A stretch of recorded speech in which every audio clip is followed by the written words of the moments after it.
Muy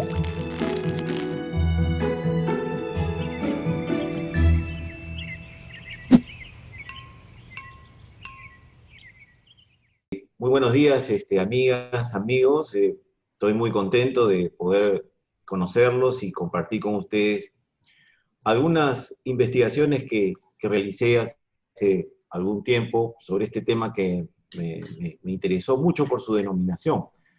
Hace 8 años aproximadamente conocí el término de inteligencia espiritual, el término, ¿no? Pero lo conocí en una universidad, o sea, mi escuela antigua de posgrado, una universidad peruana que se llama ESAN, me invitó por la Asociación de Egresados a una conferencia sobre inteligencia espiritual en las organizaciones. Entonces eso me pareció interesante, cómo la espiritualidad ya empieza a llegar a las empresas, a las instituciones. Y bueno, empecé a seguir unas investigaciones más, también basado en las enseñanzas Bahá'ís, puesto que yo soy miembro de la comunidad Bahá'í del Perú desde ya bastantes años, desde niño. Mis padres, mi papá ha sido Bahá'í, mi mamá es Bahá'í, y bueno, siempre vinculado con las actividades de nuestra comunidad.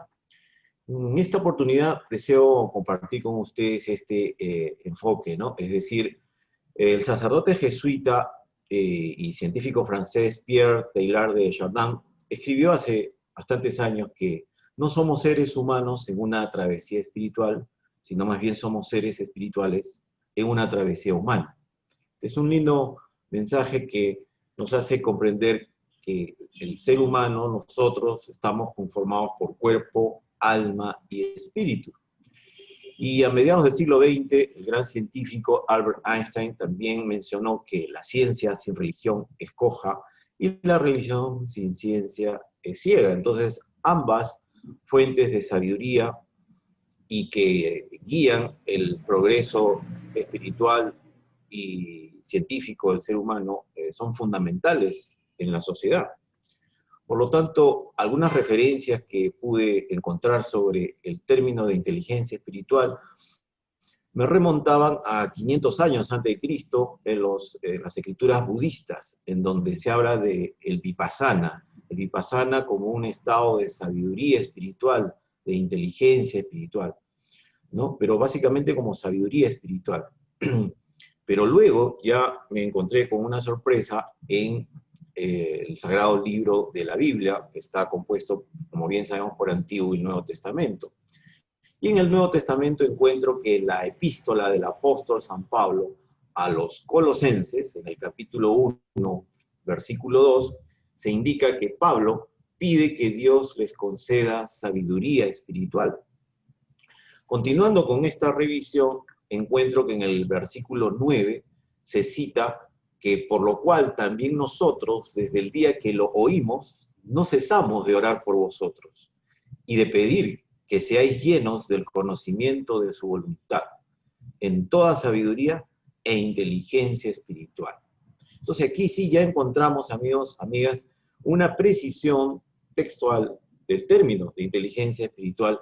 Imagínense, pues, 2000 años, hace 2000 años. Entonces, esto nos lleva a ver en nuestra época contemporánea qué otras referencias hay acerca de la inteligencia y luego sobre la espiritualidad.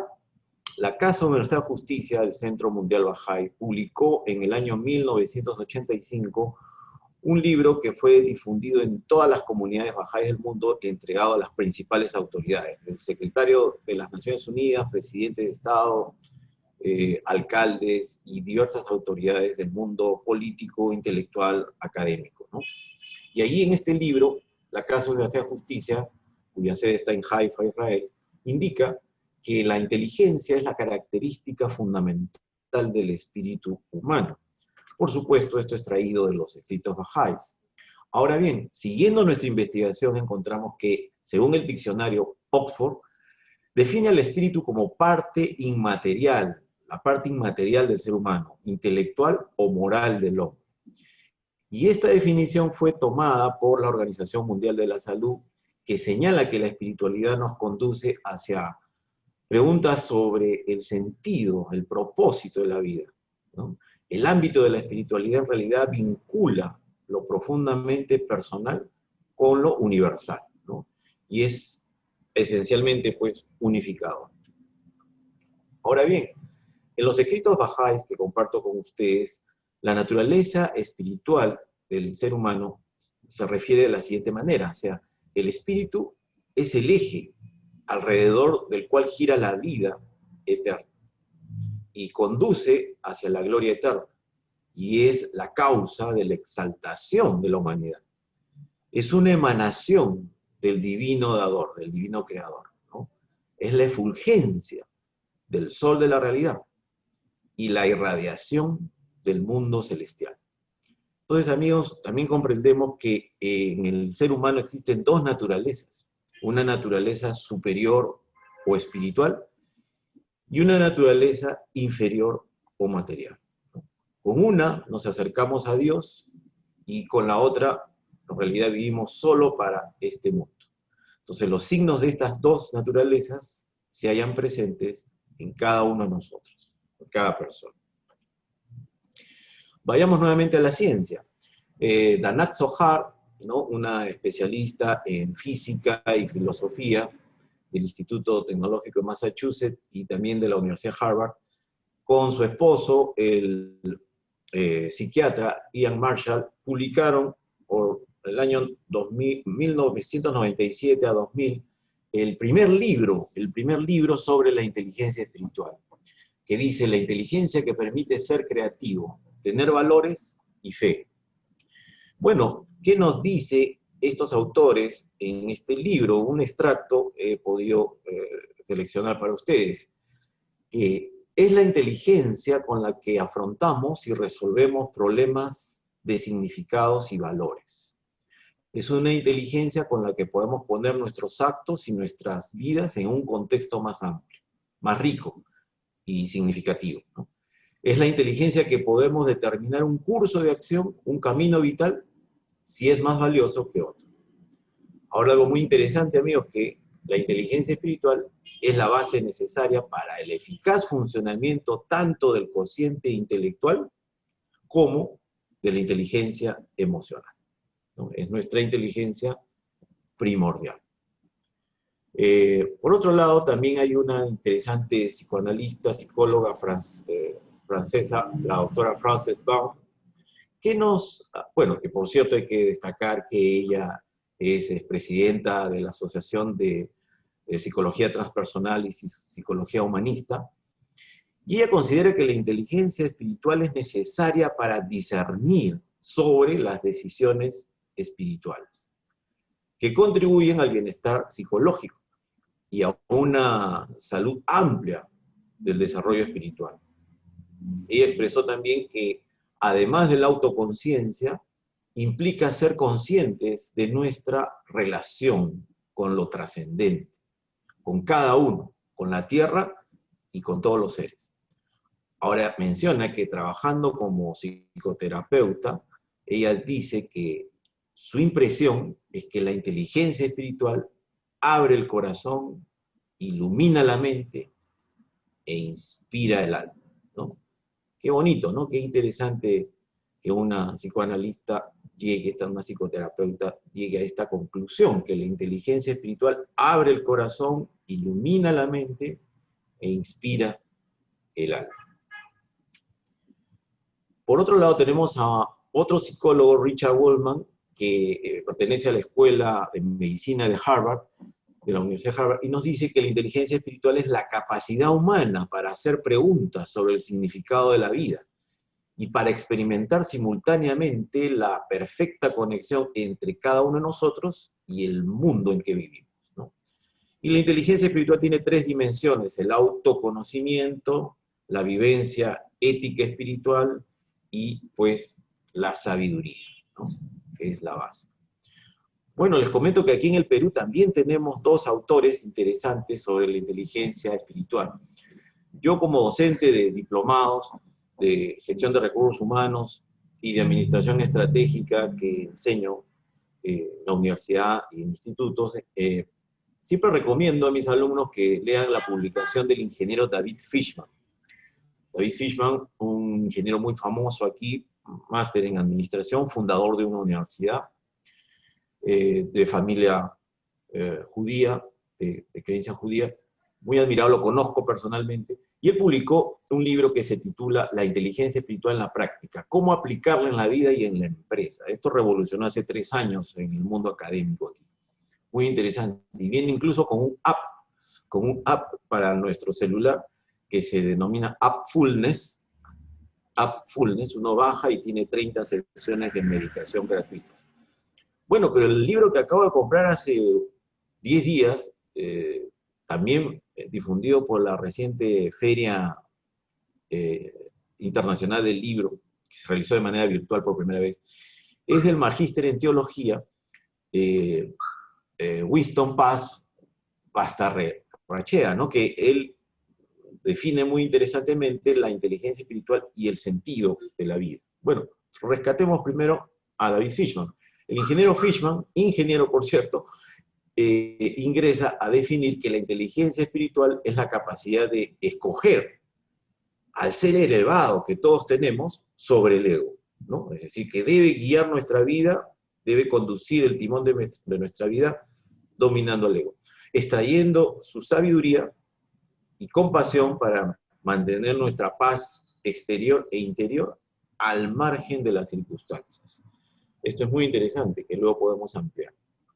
Muy bien, entonces luego de estas definiciones conceptuales, nos preguntamos, ¿y cómo podemos desarrollar la inteligencia espiritual? ¿No? Entonces, sabemos que existe un enfoque de las inteligencias múltiples de Howard Gardner, que se publicó más o menos por los años 80, acerca de que el ser humano no solamente tiene una inteligencia lógico-matemática y un razonamiento verbal, sino tenemos inteligencias múltiples, ¿no? Cinética, musical, naturalista. Entonces, dentro de ellas sabemos que si queremos desarrollar más la inteligencia lógico-matemática, lógicamente que tenemos que estudiar fórmulas, investigar, resolver problemas. El que posee inteligencia musical y quiere seguir fortaleciendo ese don, tiene que estudiar partituras, tiene que practicar, ¿no? Ya sea el baile, ya sea la composición, ya sea el manejo de los instrumentos. Quienes cantan también, por supuesto, hay técnicas de impostración vocal y hay una serie de estudios que fortalecen las distintas inteligencias que el ser humano tiene más desarrolladas que otras. Lo mismo sucede con la inteligencia espiritual. Tenemos que estudiar, tenemos que investigar, buscar la sabiduría, pero también interiorizarla y practicarla y demostrarla cotidianamente. Entonces, algunos medios de desarrollo es la práctica de la oración, la meditación, el estudio de los diversos escritos sagrados, comprender qué son las virtudes, qué son las cualidades espirituales y valores tan esenciales para nuestro desarrollo. Entonces aquí he recopilado algunas de ellas, de estas formas de poder desarrollar nuestra inteligencia espiritual. Por ejemplo, la práctica de la oración y la meditación es fundamental, ¿no? Hay una serie de prácticas, de métodos, mindfulness y diversas técnicas que se pueden desarrollar, como también otras simplemente muy básicas. Recitar oraciones con fe, y las oraciones de preferencia que puedan ser reveladas por la pluma o mencionadas por los santos profetas, porque tienen mayor fuerza, mayor impacto que nuestras propias palabras de un ser humano común y corriente. La sabiduría que encontramos, la espiritualidad y profundidad, la magia que hay en esas oraciones reveladas por los santos profetas de Dios, entonces nos traen un regocijo y tienen un impacto mayor en nuestra espiritualidad. Luego realizar peticiones a Dios, exactamente, las peticiones como cuando vamos a misa, ¿no? Yo, cuando era la vida normal, acompañaba a mi esposa a la misa porque mi esposa es católica, yo soy Bahá'í, y siempre apreciaba, ¿no? Las peticiones, ¿no? Siempre realizan las peticiones, y en muchos actos religiosos de las diversas comunidades de fe existen peticiones de alguna manera mencionadas así o de otra. Entonces, luego que oramos, pedimos a Dios, primero agradecemos, por supuesto, todo lo que tenemos, pero pedimos a Dios iluminación, protección, y en estos momentos de pandemia mundial, pues con mayor razón, porque las familias están muy golpeadas, muy afligidas. Entonces, hoy día, ¿qué es lo que nos da fortaleza? La fortaleza espiritual. Entonces, tener una actitud luego de contemplación, como que esperamos recibir iluminación, guía, respuesta de Dios ante esa petición o ante la situación de aflicción que podemos estar enfrentando. La lectura de los escritos sagrados, porque hay que estudiar el conocimiento divino, espiritual, revelado por los santos profetas, los mensajeros de Dios a lo largo de la historia universal. También estudiar qué son las virtudes, valores, cualidades espirituales, en qué consiste cada una de las virtudes que nosotros tenemos, están esas gemas dentro de nosotros, nacemos con ellas y que debemos de pulirlas y aflorarlas. Luego, por supuesto, demostrar todo este conocimiento, llevándolo a la práctica, ¿no? Con integridad, con rectitud de conducta, es decir, con tener una vida lo más cercana a una vida que esté dedicada al servicio.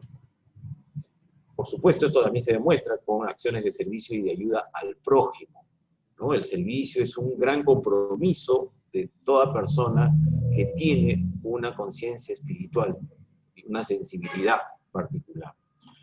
También practicar una actitud de desapego emocional y material, ¿no? Esto del desapego, ustedes saben, o bueno, lo entendemos que los primeros en difundir ello fue la filosofía budista, ¿no?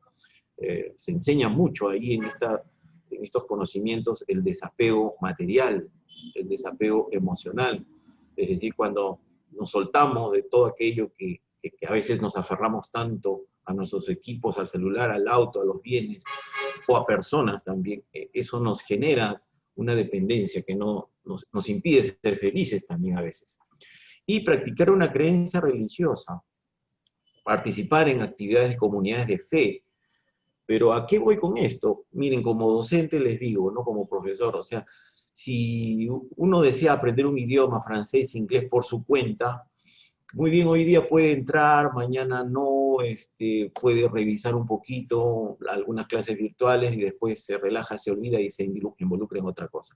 Pero si nos inscribimos en una academia, un instituto de inglés o francés, tenemos una programación de actividades, es decir, de clases, de prácticas, de recordatorios, de lecturas. Entonces, algo parecido es en las comunidades de fe. Es decir, toda comunidad de fe al participar, nos involucramos en una secuencia de actividades, de reuniones hogareñas, de charlas, de estudio, de círculos de estudio, de, por supuesto, reuniones devocionales ya programadas, y eso fortalece nuestra fe. Y además que nos integramos a un grupo de personas que también tienen una fe en común, nos ayudamos mutuamente y formamos parte de una familia con una conexión espiritual muy, muy, muy profunda. Entonces, para ir en las partes finales, ¿no? La oración y la meditación es el eje. Y aquí destacamos algo. La oración es el alimento espiritual del alma y es absolutamente indispensable para el desarrollo espiritual interno del ser humano. El hombre espiritual es el que se ha enamorado de Dios. Y la oración es el lenguaje de amor a Dios. Shoghi Effendi, un personaje importante dentro de la fe Bahá'í, escribió: la oración es el núcleo de la fe religiosa. Es el sentido místico que une al hombre con Dios. Este estado de comunión espiritual puede alcanzarse y mantenerse mediante la meditación y la oración. Y recurrimos, visitamos templos, sinagogas, mezquitas, en donde siempre las personas, los seres humanos, independientemente de su creencia, buscan regocijo espiritual, buscan ayuda espiritual y bienestar espiritual. Entonces, Abdul Baha, el sabio persa, intérprete de las enseñanzas de Baha'u'lláh, fundador de la fe Bahá'í, escribió que Dios envió sus profetas al mundo para que enseñen e iluminen al hombre, para que le expliquen el misterio del poder del Espíritu Santo, para que puedan reflejar la luz y ser a su vez guías que señalen el camino a otros. En tal sentido, los libros celestiales, la Biblia, el Corán y las demás escrituras sagradas, han sido revelados por Dios como guías de los senderos de virtud divina, amor, justicia y paz. Por lo tanto, amigos, amigas, Para poder encontrar esa sabiduría y fortalecer nuestra inteligencia espiritual, es importante conocer la historia universal, que es la historia espiritual de la humanidad, a través de las enseñanzas de Krishna, Abraham, Moisés, Zoroastro, Buda, Jesucristo, Mahoma, el Bab y Baha'u'lláh, fundador de la fe Bahá'í. Entonces hay muchos beneficios de la inteligencia espiritual, nos da paz, bienestar, las familias son más unidas, hay mayor bienestar entre todos, fortalece y nos ayuda a ser más felices. Entonces, finalmente, agradezco a Sebastián y Benjamín que me han brindado esta oportunidad de compartir estas investigaciones, recopilaciones con ustedes.